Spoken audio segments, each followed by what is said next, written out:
Hello, everyone. Welcome back to the Athlete Zone podcast. Today, I have another special guest joining me. He is one of the most exciting athletes in basketball, representing the Milwaukee Panthers. He's already made a name for himself on and off the court, and today we're going to dive deeper into his journey, his brand, and the impact that he's making beyond the game. Our guest today is Simeon Murchison, a standout forward at the University of Wisconsin-Milwaukee. And before he stepped into the spotlight at the collegiate level, he had an impressive high school career.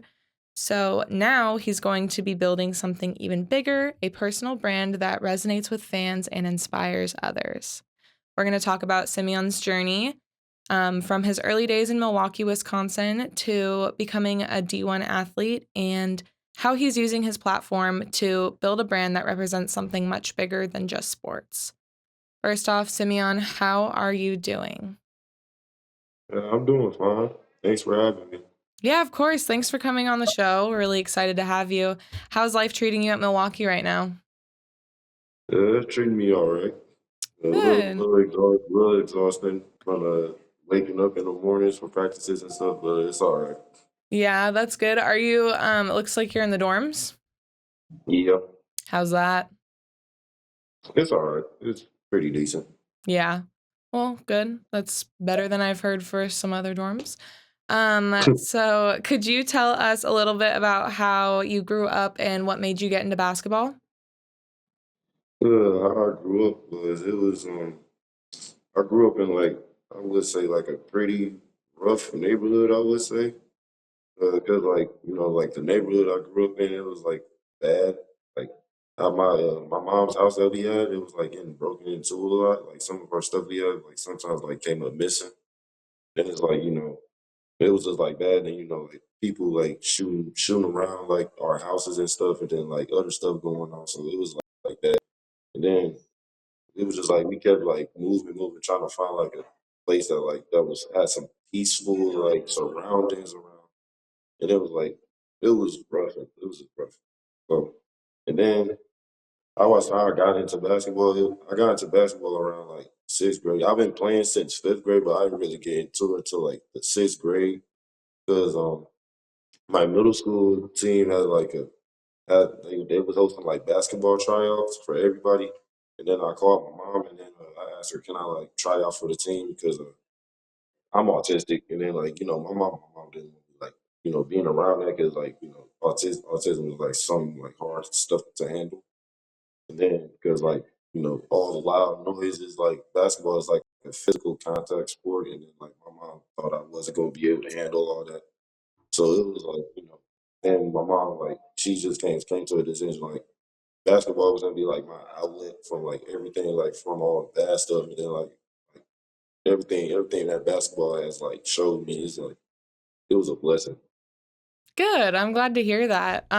So you said you grew up in a rough neighborhood and you have autism, which it does have little difficulties sometimes when you're in loud settings, and basketball is loud. So were there any challenges with, all these difficulties growing up that really made you better in a sense? Yeah, there has been some challenges, like, you know, me like getting into my head a lot about like some little stuff, like me messing up or something. Like I quickly like get into my head, or like if somebody like trying to like criticize me, like trying to get me better, like trying to criticize me or something, I shut down immediately. Like I don't listen or like it's like I feel like I'm being like too pressured. I like try to go hide from the stuff, and then like but I found like a way to work through it because like my mom, she was telling me like it's okay to like be angry, but like try to like turn it to like some positive stuff. And that's like with some of my coaches, they've been trying to tell me the same thing. Like Yeah, that's good. So you feel like that's something you've overcome and made you better for it? yeah. Good. I'm glad to hear that. Can you tell me a little bit more about your household? Was it just you and your mom? Do you have any siblings? My household, it was me. my mom, two of my older sisters, and one of my older brother. And yeah, so I'm the youngest. I'm the youngest in the household. Oh, you're the baby. So, were Yeah. sports pretty big in your family, or was that just something you went off and did yourself? Sports was pretty big in my family. Like my dad played sports, my mom played sports a little bit. So and my brothers and my sister played sport a little bit. But my sister was like, and my dad was like the three people that like played basketball like that for like a good amount of time. And then like, then my sister she played like basketball like in high school, then a little bit in college, and then like but she stayed in the like basketball because she was like coaching and a manager at the same time. So Okay. Cool. So you were bound to be doing basketball from the start. yeah, That's cool. So growing up, it sounds like your mom was a huge help, but did you have any mentor, teacher, or coach growing up that saw something in you early on and really helped you through, navigating your sport? yeah, because with like when I started like getting into like basketball, like one of like seventh grade year, like one of my games, like a coach named Prentice Young, Mm, he came and saw me play. Then he was assistant coach. Like he coached for this team. Like it's called but before they was called Wisconsin Pheno, they was called Wisconsin Playground or something, or Playground Elite or something before they like turned into Wisconsin Pheno. mm-hmm. And then like he saw me, and then like he wanted me to like come play for him because he just saw like I can like be like a great player, be like a college player or something.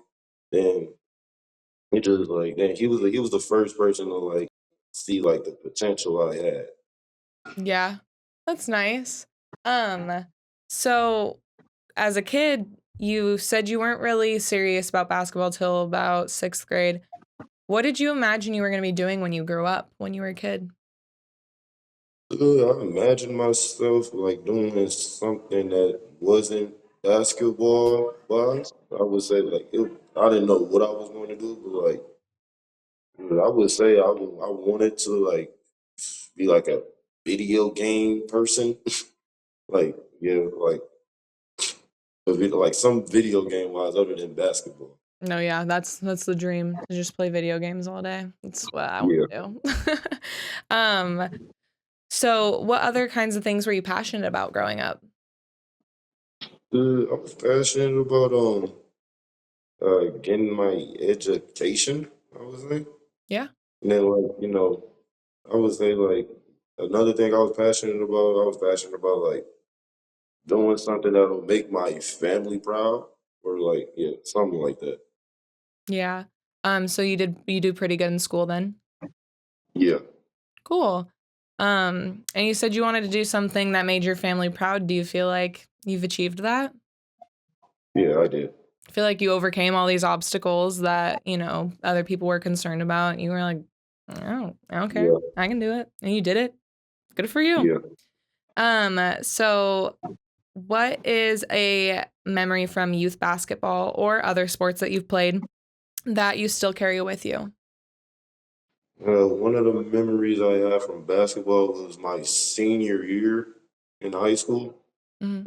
Like uh, the team we had, I felt like we were able to like go upstate, like to play at the Kohl Center in Wisconsin. And then like the year we had, like we lost our first game. Then like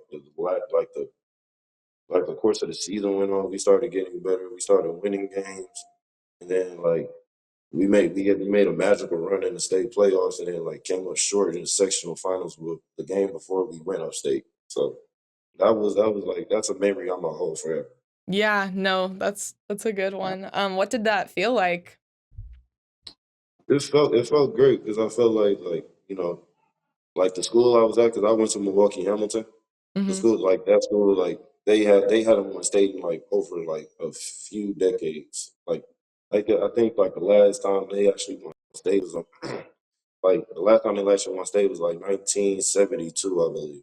Oh wow. Yeah, that is Yeah, a really long time. So that's pretty cool. That's like you're going to be remembering that but also like be remembered as part of the team that did that.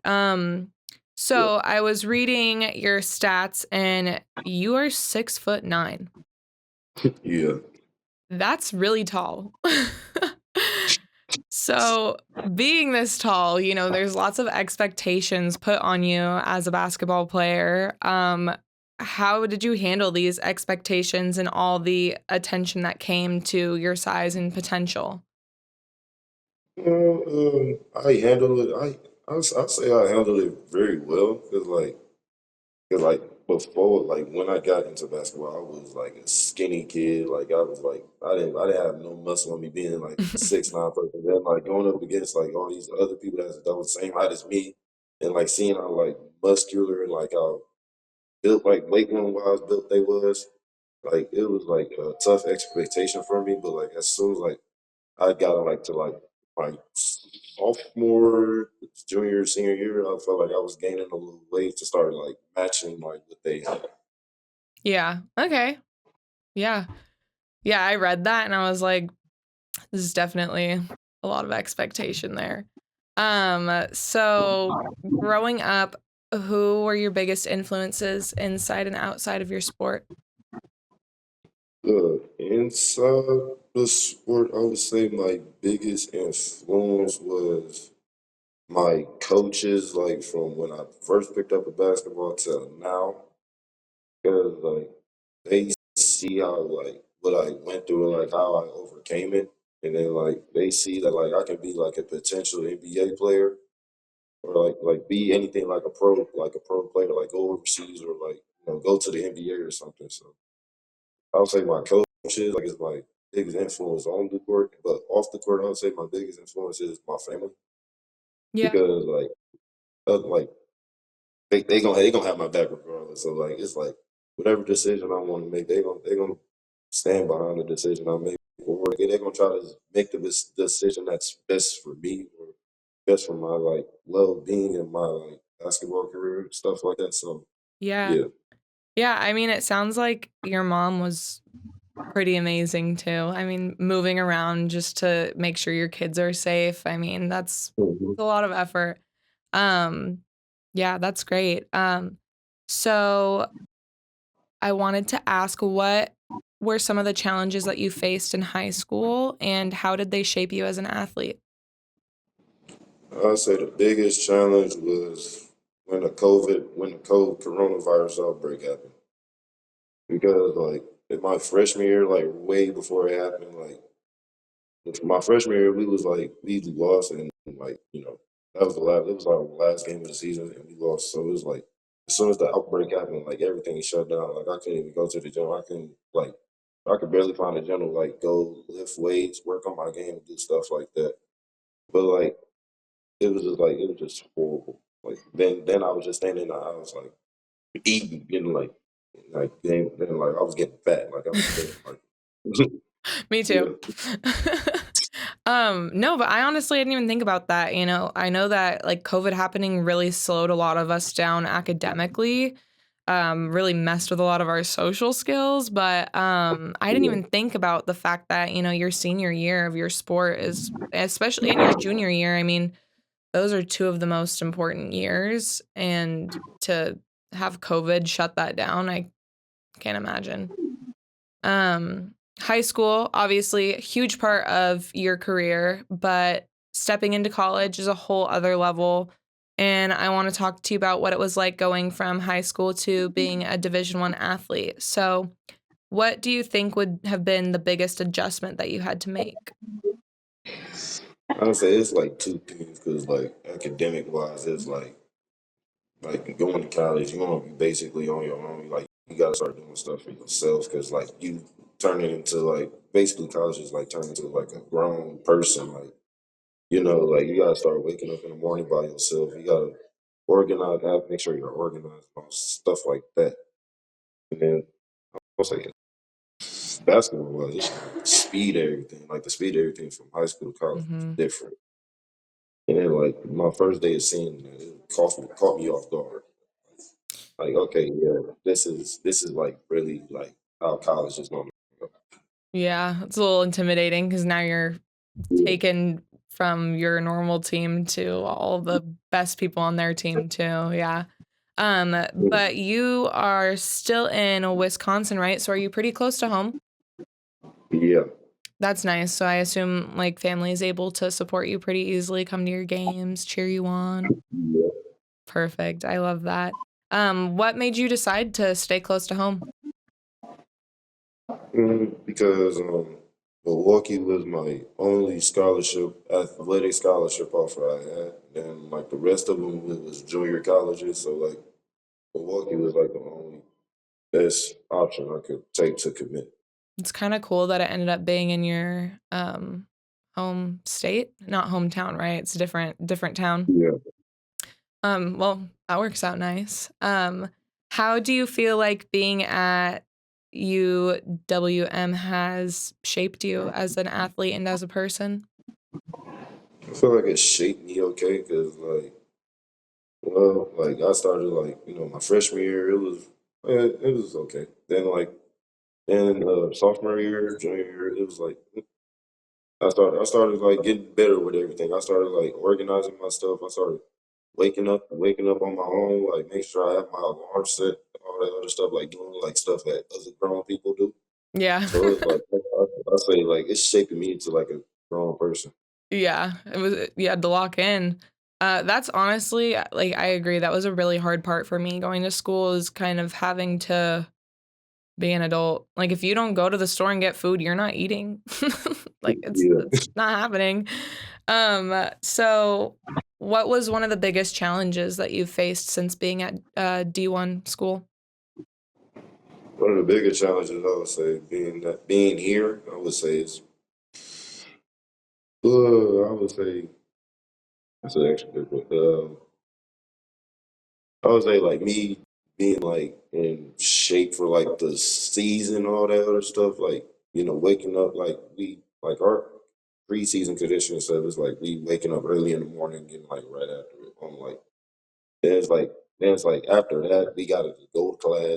And then it's like exhausting, super exhausting, I should say. Then Yeah. it, yeah, Yeah, and that takes a lot of discipline too, especially, like, being away from home, having to hold yourself accountable for that. So what would be your proudest moment so far? my proudest moment so far is being able to like learn from the coaching staff we got. Cause like all like my coaching staff like they've been around pro people. They like some of the coaches help like some of the people that they train like to get to the NBA. And then it's like being able to be around the coaching staff I am around right now. It's like a blessing from God. Yeah. No, for Yeah, sure. Um, what just out of curiosity, what's your major? biomedical science, health science. Oh, wow, balancing that with a sport must be a lot. Yeah, What do you wanna do with that degree? yeah. I want to stay in like sports somehow, like be a coach or be a trainer, athletic trainer, or something like that. Yeah, that's it's a freaking hard degree. Wow. It's impressive. Good for you. So as you've been growing as an athlete, you have started building something even bigger, your very own brand. So I want to dive into what your brand represents and why it's important to you. So tell us, what does your brand stand for?